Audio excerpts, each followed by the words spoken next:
Welcome to Arun Kumar science classes. देखिए हम लोग आज यहाँ पर जानेंगे कि 12th क्लास का जितना साइंस का सब्जेक्ट होता है, इसमें फिजिक्स, केमिस्ट्री और बायोलॉजी होता है, उसमें कौन कौन से चैप्टर होते हैं, सारे सिलेबस के बारे में यहाँ पर हम लोग डिस्कस करेंगे। ठीक है, देखिए 12th क्लास में साइंस कई लोग लेते हैं, साइंस, इकोनॉमिक्स और आर्ट्स लेते हैं, लेकिन मैं बेसिकली यहाँ पर साइंस के बारे में ही बताऊँगा। देखिए सबसे पहले हम लोग वर्णन करेंगे फिजिक्स के सब्जेक्ट के बारे में। ठीक है, फिजिक्स क्या होता है आप लोग पढ़ रहे होंगे, तो मतलब फिजिक्स के कौन कौन चैप्टर होता है, ये सारी चीज़ के बारे में बताया था। सबसे पहला चैप्टर है वैद्युत आवेश का क्षेत्र एवं इलेक्ट्रिक चार्ज ऑफ फील्ड। ये पहला चैप्टर है। इसमें जितना भी इलेक्ट्रिक फील्ड होगा, आवेश होगा, उसका इलेक्ट्रिक चार्ज होगा, इलेक्ट्रॉन, प्रोटॉन, न्यूट्रॉन कैसे फ्लो करते हैं वायर में, ये सारी चीज़ बताया जाएगा। ठीक है, सेकेंड लेसन है स्थिर विभव, ठीक है, और धारिता के बारे में, इलेक्ट्रोस्टैटिक पोटेंशियल एंड कैपेसिटेंस। अब ये बहुत वीवीआई है, क्योंकि बिहार बोर्ड जो है इसी से ज़्यादा क्वेश्चन पूछता है। इस बार बहुत ही कम पूछा था, पूछने के लिए तो बहुत सारे चीज़ से पूछ लेता है, लेकिन बिहार बोर्ड का जो चैप्टर है वो कभी भी किसी चैप्टर से ही पूछ लेता है।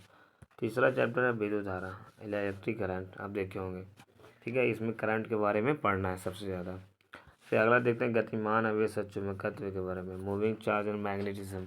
अब देखिए क्या होता है कि इसमें जितने भी चार्ज फ्लो कैसे करेंगे, मैग्नेट कैसे फ्लो करता है, मैग्नेट कैसे बनता है, तो जब तक इलेक्ट्रॉन फ्लो नहीं करेगा तो चार्ज नहीं बनेगा, चार्ज नहीं बनेगा तो इलेक्ट्रिक करंट नहीं बनेगा, जब इलेक्ट्रिक करंट नहीं बनेगा यानी फ्लो नहीं करेगा तो चुंबकत्व का निर्माण नहीं होगा। तो ये सारी चीज़ पढ़ना है इसमें। अगला है 5 में चुंबकत्व के द्रव, यानी कि 5 चैप्टर में मैग्नेटिज्म के बारे में पढ़ना है। 6 है वैद्युत चुम्बकीय प्रणाली, ये भी वीवीआई, बिहार बोर्ड का वीवीआई है, इसमें से बहुत सारा क्वेश्चन पूछते रहता है बिहार बोर्ड। इसके अलावा प्रतिवर्ती धारा, अल्टरनेट करंट है, फिर वैद्युत चुम्बकीय तरंग है, इलेक्ट्रोमैग्नेटिक वेव है, ये पूछते रहता है। अब देखिए इसमें 2 पार्ट में रहता है। पहला पार्ट 5 तकला है, अभी 26-27 वाला सेशन हो गया है, जिसमें से 5 तकला है, पहले 7 तकला था। ठीक है, लेकिन अब चेंज हो गया। अब सेकेंड पार्ट 6 आता है। ठीक है, अब चलिए अगला 7 वाला, 8 का बता दिए, 9 का देख लीजिए। देखिए 9 का यह है किरण प्रकाशीय, 10 का तरंग प्रकाशीय वेव।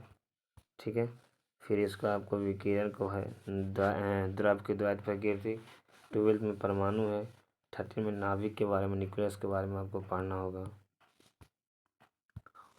इसके अलावा अर्धचालित इलेक्ट्रॉनिक पदार्थ और सरल परिपथ, इसके बारे में पढ़ना है। ये आपको फिजिक्स और केमिस्ट्री दोनों में पढ़ना पड़ेगा। ठीक है, ये देखिए ये जो चैप्टर है फिजिक्स केमिस्ट्री दोनों में पढ़ना है। अब हम लोग चलते हैं रसायन विज्ञान वाला। रसायन विज्ञान का पहला चैप्टर सॉल्यूशन के बारे में है।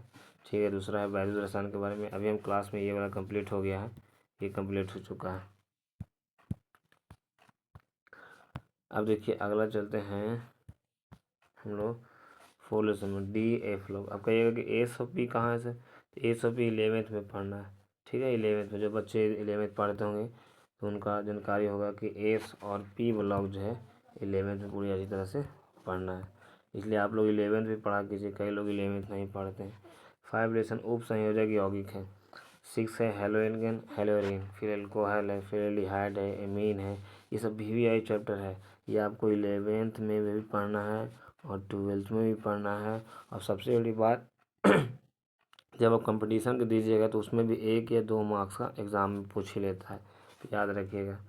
देखिए इसके अलावा जो है एमीन छोड़ दिया, जैव अवगुण, ये रसायन शास्त्र यानी केमिस्ट्री का ही सिलेबस है। अब चलते हैं हम लोग बायोलॉजी में भी वेरी वेरी इंपॉर्टेंट है। सबसे पहले देखते हैं पुष्पित पौधों में लैंगिक जनन, फिर मानव जनन, फिर जनन स्वास्थ्य। इसमें से सबसे ज़्यादा क्वेश्चन बिहार बोर्ड पूछता है। फिर इसके अलावा आपको 4th लेसन चलते हैं वंशागति विविधता सिद्धांत, ये भी क्लास में कंप्लीट हो चुका है। वंशागति आणविक आधार, विकास के बारे में, मानव स्वास्थ्य के बारे में, मानव कल्याण, सूक्ष्म जीव, ये भी देखिए सबसे ज़्यादा बिहार बोर्ड से और भी क्वेश्चन पूछता है, तीसरे से पूछता है, विकास भी पूछता है।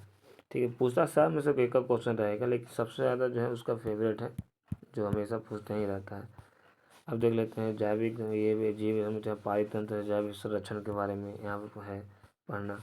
अब जो गणित के बारे में गणित यानी कि मैथ भी बहुत ज़्यादा इंपॉर्टेंट हो जाता है बिहार के लिए। सबसे ज़्यादा क्वेश्चन पूछता है इसमें रिलेशन फंक्शन में से, एक मार्क्स यानी 1 मार्क्स के बारे में रहेगा बहुत ज़्यादा। देखिए फंक्शन, ट्रिग्नोमेट्री फंक्शन, अभी मैट्रिक्स, डिटर्मिनेंट्स के बारे में, कंटिन्यूटी एंड डिफरेंशियबिलिटी के बारे में, मल्टीप्लिकेशन, डेरिवेटिव, हम लोग क्या बोलते हैं, इंटीग्रेशन और डिफरेंशिएशन बोलते हैं ना, ये इसमें से आता है ये वाला चैप्टर। फिर इंटीग्रल है, समाकलन का पब्लिकेशन, इंटीग्रेशन, फिर अलजेब्रा। ये देखिए फिजिक्स में भी पढ़ना है, 11वीं में भी पढ़ना है, ठीक है, और 12वीं में भी पढ़ना है, याद रखिएगा। अब ये देखिए त्रिमितीय डायमेंशन के बारे में, रैखिक प्रोग्रामन के बारे में, प्रायिकता के बारे में, ये सारी चीज़ में पढ़ना है। तो आई होप कि सिलेबस आपको जानकारी हो गया होगा। जिसको चाहिए स्क्रीनशॉट ले सकते हैं, और PDF भी मैं डाल दूंगा, आप ध्यान देते रहिए, क्योंकि सिलेबस ही आपको अगर नहीं पता रहेगा, क्योंकि बिहार बोर्ड अधिकतर NCERT पैटर्न फॉलो करता है, और लेकिन खुद चीज़ जो है ना कभी कभी वो ध्यान देते रहता है, और सबसे ज़्यादा क्वेश्चन इधर मैंने साथ ही रहता है। तो सिलेबस पर ज़रूर ध्यान दीजिएगा, ठीक है। मैं यहाँ पढ़ाता हूँ, जिसको आना है कॉन्टेक्ट कर लीजिए, मैसेज कीजिएगा, आ जाइएगा। तो मिलते हैं नेक्स्ट वीडियो में, तब तक के लिए धन्यवाद।